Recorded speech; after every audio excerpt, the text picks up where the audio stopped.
I have a dream that one day the sons of former billionaires and the sons of former beggars will be able to sit down together at the table of brotherhood and have a meal of equal proportions, where they will not be judged by the collateral they bring, but by the content of their business plans. Yeah, I have a dream that one day no woman will be forced by financial pressure to disown her infinite value as an individual for a finite one as an object. Yes, I have a dream.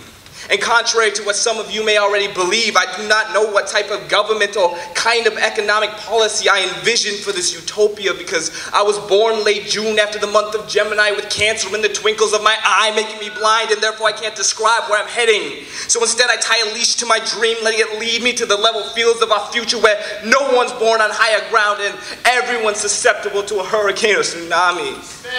But as I travel to this new world, I've been stopped. You see, there is a specter haunting this world. It is the specter of indifference.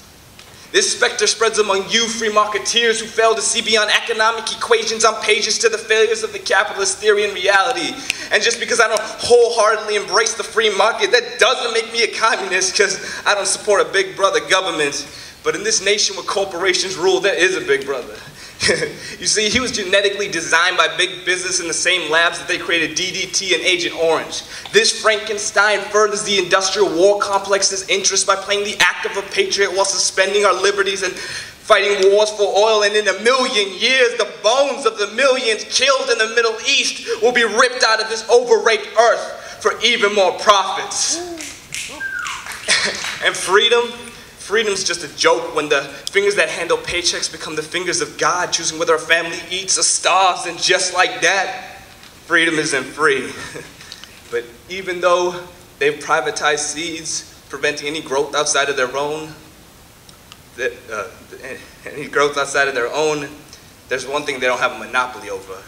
It's the specter of indifference. See, this specter spreads among you, the consumer, every time you open that box to a new pair of shoes where you fail to realize those shoelaces you're wearing are blood-drenched whips, a product of free trade, because free trade isn't fair trade, so trade fair it is the freedom for cheaper products and exploitation in this global market for your morality.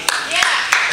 But look, I'm not trying to blame you, because it's not your fault and it's not my fault, but it's default to the system we live in. But this is no video game, so please switch the settings of where your shoes are made by lowering the volume you buy from exploitive companies, and realize that the world provides enough for every man's need, but not every man's greed. And so we must be the change we wish to see. Yes, I still have a dream that one day, that every time Michael Jordan made a shot, Nike sweatshop workers would get the change, so they could walk up on a court and legally charge the offender for a penalty against humanity, for falsely advertising that neoliberal economies give a better check for a better bank, when in reality it bounces back due to insufficient funds. And I still have a dream, because I believe in another specter, the ghost of a dead angel called justice. Her specter still haunts this world. It is the specter of hope.